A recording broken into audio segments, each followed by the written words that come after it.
Hi friends, welcome. ഇന്ന് നമ്മൾ ആവിയിൽ വേവിച്ചെടുക്കുന്ന ഒരു അപ്പമാണ് കേട്ടോ ഉണ്ടാക്കുന്നത്.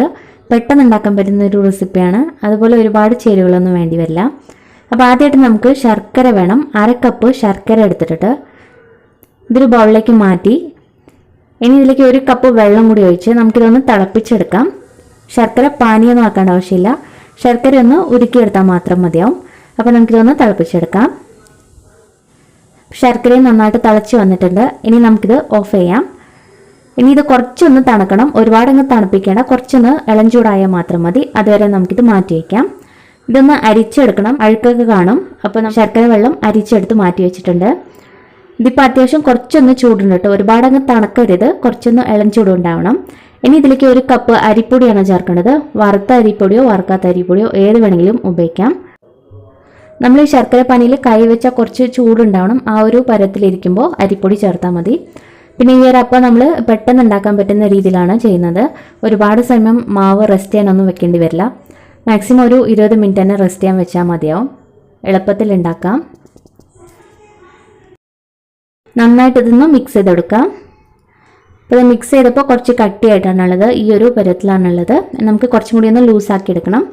അതിന് മുമ്പായിട്ട് ഇതിലേക്ക് കുറച്ചൊരു ഏലക്കയും അതുപോലെ തന്നെ 1/4 ടീസ്പൂൺ ചെറിയ ജീരകവും കൂടി ചതച്ചെടുത്തതാണ്. ഇതും കൂടി ഇതിലേക്ക് ചേർക്കാം. ഇനി ഇതൊന്ന് മിക്സ് ചെയ്തെടുക്കാം.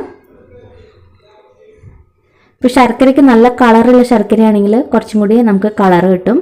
ഇത് കുറച്ച് കളർ കുറഞ്ഞ ശർക്കരയാണ്, അതുകൊണ്ട് വെളുത്തന്നെയാണ് ഇരിക്കുന്നത്. ശർക്കരയ്ക്ക് പകരം നമുക്ക് പഞ്ചസാരയെ ഉപയോഗിക്കാം കേട്ടോ. ഇനി ഇതിലേക്ക് ഏകദേശം ഒരു 2 ടേബിൾ സ്പൂൺ ഇളം ചൂടായിട്ടുള്ള വെള്ളം കൂടി ഒഴിക്കുന്നുണ്ട്. വീണ്ടും ഒന്ന് മിക്സ് ചെയ്തെടുക്കാം.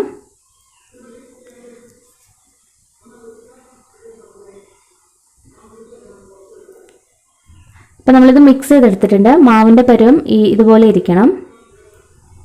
അപ്പോൾ 1 കപ്പ് വെള്ളവും പിന്നെ 2 ടേബിൾ സ്പൂൺ എക്സ്ട്രാ വെള്ളം കൂടി ചേർത്താൽ മതി. നമുക്ക് ഈ ഒരു പരുവത്തിൽ മാവ് റെഡിയാക്കി എടുക്കാൻ പറ്റും. ഇനി ഇതിലേക്ക് 1/2 ടീസ്പൂൺ ഈസ്റ്റ് ആണ് ചേർക്കുന്നത്. ഇൻസ്റ്റൻറ്റ് ഈസ്റ്റ് വേണം ചേർക്കാനായിട്ട്. ഡ്രൈ ഈസ്റ്റ് ആണ് എടുക്കുന്നതെങ്കിൽ ആദ്യം നമ്മൾ ഇളം ചൂടായിട്ടുള്ള വെള്ളത്തിലിട്ട് വയ്ക്കുക. അതിനുശേഷം ഈസ്റ്റ് ഒന്ന് പൊന്തി വന്നതിന് ശേഷം നമുക്ക് മാവിലേക്ക് ഇട്ട് മിക്സ് ചെയ്യാവുന്നതാണ്. നല്ലതുപോലെ ഇതൊന്ന് മിക്സ് ചെയ്ത് കൊടുക്കുക. ഇനി ഇത് റെസ്റ്റ് ചെയ്യാൻ വേണ്ടിയിട്ട് വെക്കണം. നമുക്കൊരു 20 മിനിറ്റ് റെസ്റ്റ് ചെയ്യാൻ വേണ്ടി വെക്കാം. അപ്പോഴേക്കും പൊന്തി കിട്ടും. തണുപ്പുള്ള കാലാവസ്ഥയിലാണെങ്കിൽ നമുക്കൊരു 30 മിനിറ്റ് ഒക്കെ എടുക്കും.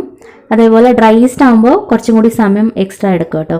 ഇൻസ്റ്റൻറ്റ് ഈസ്റ്റ് ആകുമ്പോൾ നമുക്കൊരു 15 മുതൽ 20 മിനിറ്റ് തന്നെ വെച്ചാൽ മതി. ഇതിപ്പോൾ ഒരു 15 മിനിറ്റ് ആയിട്ടുണ്ട്. മാവ് അത്യാവശ്യം ഒന്ന് പൊന്തി വന്നിട്ടുണ്ട്. ഇപ്പോൾ സമയം ഉണ്ടെങ്കിൽ നമ്മളൊരു 20 മുതൽ 30 മിനിറ്റ് ഒക്കെ വെക്കാം, കുഴപ്പമൊന്നുമില്ല. ഇനി നമുക്ക് അപ്പം ഉണ്ടാക്കിയെടുക്കാം. അപ്പോൾ അപ്പം ഉണ്ടാക്കാൻ വേണ്ടിയിട്ട് നമുക്ക് ഏതെങ്കിലും ഒരു പ്ലേറ്റ് എടുക്കുക. അതിലേക്ക് കുറച്ച് വെളിച്ചെണ്ണ ഒഴിച്ചിട്ടുണ്ട്. എണ്ണ നന്നായിട്ട് പ്ലേറ്റിൽ മുഴുവനും തടവി കൊടുക്കുക. അതിനുശേഷം മാവ് ഒഴിച്ചു കൊടുക്കാം. ഇനി നമുക്ക് സ്റ്റീം ചെയ്തെടുക്കാം. അപ്പോൾ ആദ്യം തന്നെ സ്റ്റീമറിൽ വെള്ളം ഒഴിച്ച് ചൂടായിട്ടുണ്ട്. നമുക്ക് ഈ പ്ലേറ്റ് വെച്ച് കൊടുക്കാം. ഇനി ഇത് അടച്ചു വെച്ചിട്ട് 20 മുതൽ 25 മിനിറ്റ് വരെ ഹൈ ഫ്ലെയിമിലിട്ട് വേവിച്ചെടുക്കാം.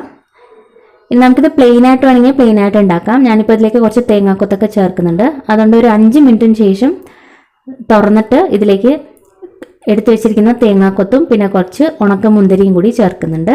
അപ്പോൾ ഇതൊക്കെ ഓപ്ഷണൽ ആട്ടോ, ഉണ്ടെങ്കിൽ ചേർക്കാം അല്ലെങ്കിൽ ഒഴിവാക്കാം. ഇതിപ്പോൾ ഒരു 20 മിനിറ്റ് ആയിട്ടുണ്ട്. നമ്മുടെ അപ്പം റെഡി ആയോ നോക്കാനായിട്ട് ഒരു കത്തി വെച്ച് കുത്തി നോക്കുക. ഒട്ടാതെ കിട്ടിയാൽ നമ്മുടെ അപ്പം റെഡി ആയിരിക്കും. മാക്സിമം ഒരു 25 മിനിറ്റ് വെച്ചാൽ തന്നെ മതി, അപ്പം റെഡി ആയി കിട്ടും. ഇനി നന്നായിട്ടൊന്ന് തണുക്കണം. തണുത്തതിന് ശേഷം നമുക്കിത് കത്തി വെച്ച് തന്നെ പതുക്കി ഇളക്കിയെടുക്കാം. നല്ല സോഫ്റ്റ് ആയിട്ടുള്ള അപ്പമാണ്. നമ്മൾ കുറച്ചും കൂടി സമയം റെസ്റ്റ് ചെയ്യാൻ വെച്ചാൽ ഒരു അരമണിക്കൂറൊക്കെ റെസ്റ്റ് ചെയ്യാൻ വെച്ചാൽ ഒന്നും കൂടി നല്ല സോഫ്റ്റായിട്ട് കിട്ടും. ഞാനിപ്പോൾ ഒരു 15 മിനിറ്റ് മാത്രമേ വെച്ചിട്ടുള്ളൂ. നമുക്കിതിനി കട്ട് ചെയ്തെടുക്കാം.